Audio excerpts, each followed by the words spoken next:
حکومت عالمی کشیدگی کے پیش نظر ہر صورتحال سے نمٹنے کے لیے تیار، وزیر اعظم کی پیٹرولیم کمپنیوں کو حکومت کے نرخوں پر تیل کی فروخت یقینی بنانے کی ہدایت، عوام کو ریلیف دینے کے لیے جائزہ اجلاس میں شہباز شریف نے کہا بروقت فیصلوں کی بدولت ملک میں پیٹرولیم مصنوعات کی مناسب مقدار موجود ہے، کفایت جاری اور بچت کے اقدامات نافذ، مزید پر کام جاری ہے، معاشی استحکام اور عوام کو ریلیف حکومت کی اولین ترجیح ہے، وزیر اعظم کی بچت اقدامات پر عمل درآمد یقینی بنانے کے لیے تھرڈ پارٹی آڈٹ کرانے کی ہدایت۔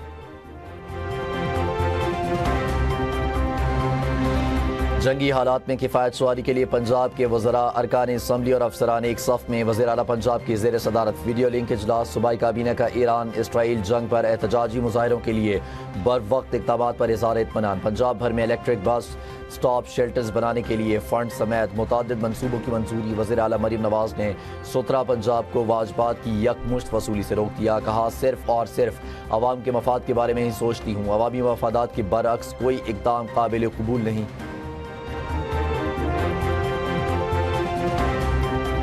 بلوچستان میں امن و استحکام کے لیے فیڈرل کانسٹیبلری کی خدمات حاصل کرنے کا فیصلہ، پہلے مرحلے میں فیڈرل کانسٹیبلری کے 2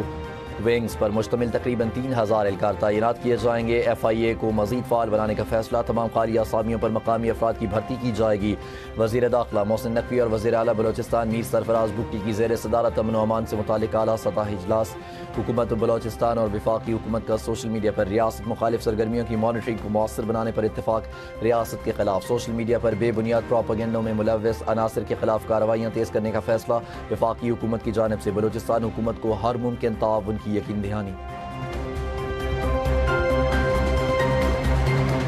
پاکستان کی بہترین سفارتکاری کی دنیا معترف، ایران کا پاکستان سے اردو میں اظہار تشکر، وزیر خارجہ عباس عراقچی نے ایران کا بھرپور ساتھ دینے پر پاکستانی حکومت اور عوام کا خصوصی شکریہ ادا کیا، کہا پاکستانی حکومت اور عوام کے اس تعاون اور حمایت پر تہ دل سے شکر گزار ہیں، صہیونی جارحیت کے مقابلے میں پاکستانی حکومت اور عوام نے ایران کا بھرپور ساتھ دیا۔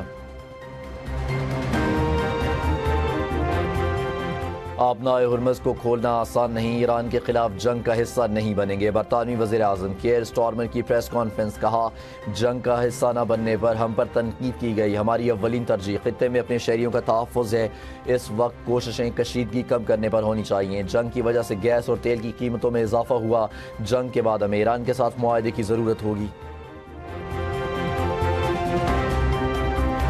اور 1000 مہینوں سے افضل رات لیلۃ القدر، آج فرزندان اسلام رات بھر گھروں اور مساجد میں لیلۃ القدر کی تلاش میں نوافل، تلاوت قرآن پاک اور ذکر و اذکار کا اہتمام کریں گے، خواتین بھی گھروں میں خصوصی عبادات میں مشغول رہیں گی، مساجد میں نماز تراویح میں ختم قرآن کے اجتماعات منعقد ہوں گے، علماء، ائمہ، خطباء شب قدر کے فضائل بیان کریں گے، بخشش و مغفرت، عالم اسلام و پاکستان کی سلامتی کے لیے خصوصی دعائیں کی جائیں گی، مساجد میں عبادت گزاروں کے لیے سحری کے بھی انتظامات ہوں گے۔